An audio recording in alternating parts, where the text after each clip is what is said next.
There are movies that entertain, movies that inspire, and then there are movies that change you. Schindler's List is firmly in the last category. It's not a film you casually throw on a lazy Sunday afternoon. It's a gut-wrenching, emotionally devastating 3-hour journey through one of the darkest chapters in human history. And yet, despite the sheer emotional weight, it's widely regarded as one of the greatest films ever made, and for good reason.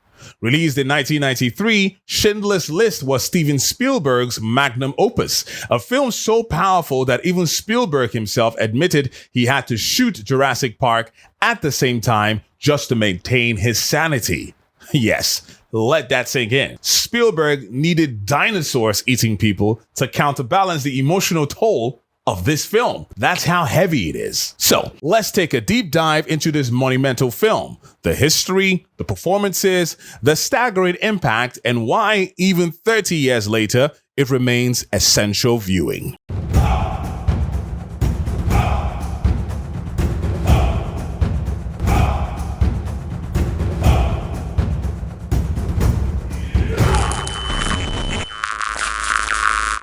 Like all great films, Schindler's List started with a story, and a damn important one at that. The movie is based on the 1982 historical novel Schindler's by Thomas Keneally, which itself is based on the very real life of Oskar Schindler.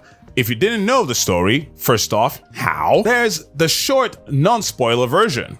Schindler, a Nazi party member and war profiteer, ends up saving 1,100 Jews during the Holocaust. Universal Pictures acquired the rights to Keneally's book in 1983, but the film sat in development limbo for nearly a decade. Why? Because no one wanted to touch it. I mean, this was a Holocaust movie, and Hollywood execs weren't exactly lining up to green-light black and white historical dramas about genocide. Spielberg himself wasn't even sure he was ready to direct it. He originally tried to pass it off to Martin Scorsese, who wisely said, "Nah, this one's yours." And also to Roman Polanski, who declined because of his own tragic connection to the Holocaust. In the end, Spielberg finally stepped up, realizing that this wasn't just a movie, it was a responsibility. Spielberg didn't just step up to the plate with Schindler's List, he swung for the cinematic fences and hit a grand slam into the depths of human history. And the crazy part?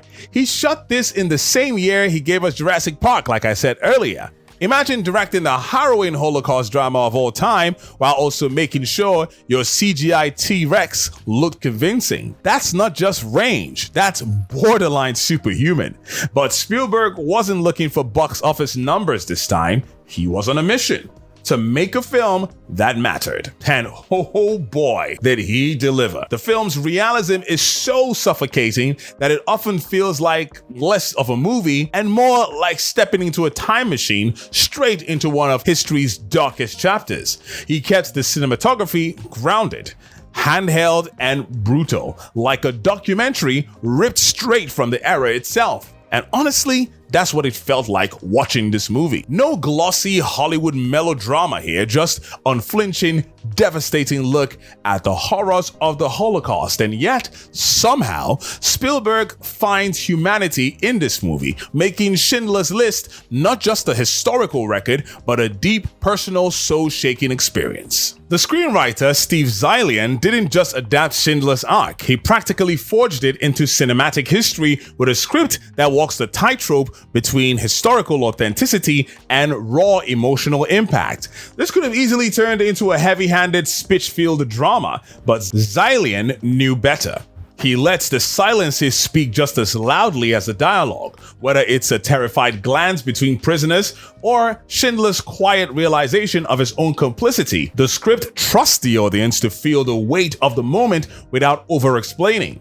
And let's talk about the restraint. In a lesser movie, there'd be swelling music telling us when to cry or dramatic monologues hammering in the moral lesson. But instead, Zaillian keeps it sharp, subtle, and devastatingly real. There's no Hollywood polish here, just raw, unfiltered history, unfolding in a way that sticks with you long after the credits roll.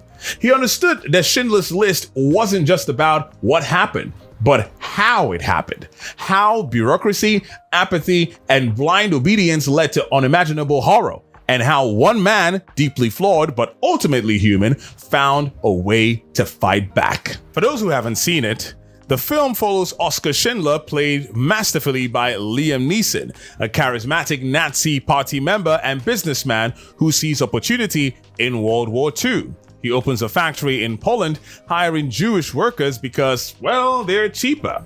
Yep, he's not exactly a saint at first.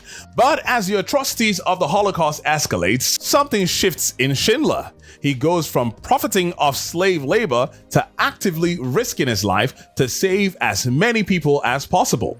He bribes officials, falsifies documents, and manipulates the Nazi system to protect his workers. It's one of the most profound character arcs in cinema, watching a man transform from a self-serving capitalist to a selfless savior. And then there's Ralph Fiennes as Amon Goth, the psychotic Nazi officer who makes Darth Vader look like a Build-A-Bear. Fiennes delivers a performance so terrifying, he practically radiates pure evil. This is a guy who shoots prisoners from his balcony for fun. It's chilling, horrifying, and one of the greatest villain performances in film history, period. Schindler's List didn't just make money, even though that was not the main intention of the director. It made history. This wasn't some superhero flick banking on nostalgia or an easy crowd pleaser with $1 billion marketing campaign. It was a brutal 3-hour black and white Holocaust drama that somehow became a must-see event. People didn't just watch it, they felt it. The film's worldwide success proved that audiences were willing to engage with heavy, challenging material if it was done right. And Spielberg, he didn't just direct a movie, he crafted an experience that people couldn't look away from. And then came the awards. 7 Academy Awards, including Best Picture and Best Director, finally solidified Spielberg as more than just the guy who made sharks scary and dinosaurs awesome. Before this, the Oscars had a weird habit of giving him the cold shoulder. Jaws lost to One Flew Over the Cuckoo's Nest, Raiders of the Lost Ark lost to Chariots of Fire, and somehow E.T. got beaten by Gandhi. But in 1994, there was no debate. The Academy basically handed Spielberg the award before the ceremony even started. And let's not forget about John Williams, who won an Oscar for that hauntingly beautiful score. Fun fact, when Williams first watched the film, he told Spielberg, "You need a better composer for this." To which Spielberg replied, "I know, but they're all dead." That's how powerful this movie was.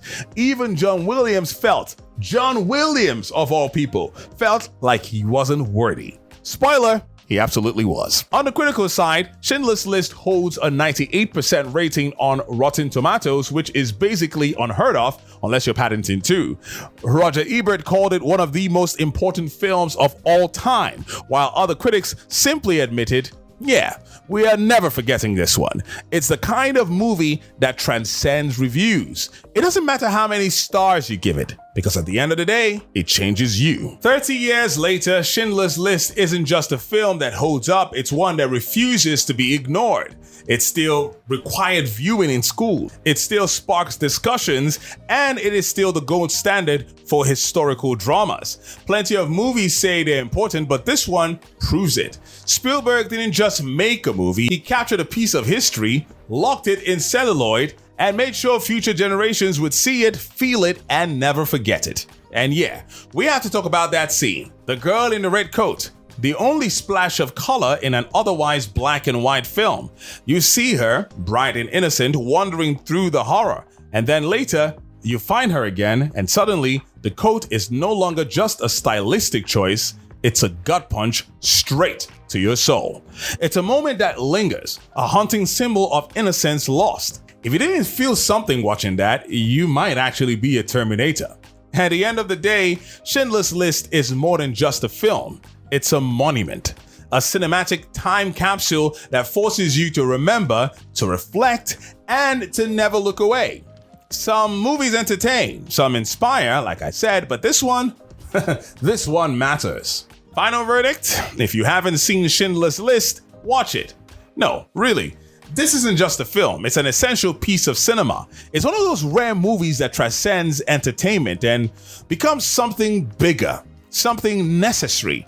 But if you have seen it, maybe don't press play tonight, unless you're mentally prepared to get wrecked again.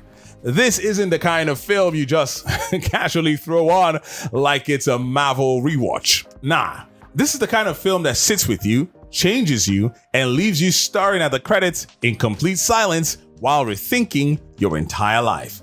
It's raw, it's haunting, it's one of the most important movies ever made. Spielberg didn't just direct this film, he crafted it with a level of care and respect and historical accuracy that few filmmakers would even attempt. It's no surprise that Schindler's List is still shown in classrooms around the world. It doesn't just tell the story of the Holocaust, it forces you to confront it, and that's what makes it timeless. It's a movie that demands to be remembered, because the moment we forget history, we risk repeating it. So, is Schindler's List an all-time masterpiece? Absolutely. Is it an easy watch? Not even close. But some films aren't made to be easy. They're made to matter. And this one definitely matters. And that's a wrap on this retro review. What are your thoughts? Have you seen Schindler's List? How did it impact you? Drop your thoughts in the comments below. And hey, if you appreciated this deep dive into one of cinema's most powerful films, please do hit that like button, subscribe to Muveematic for more retrospectives, and most importantly, go out there and be good to people. Until next time, you take care and be safe.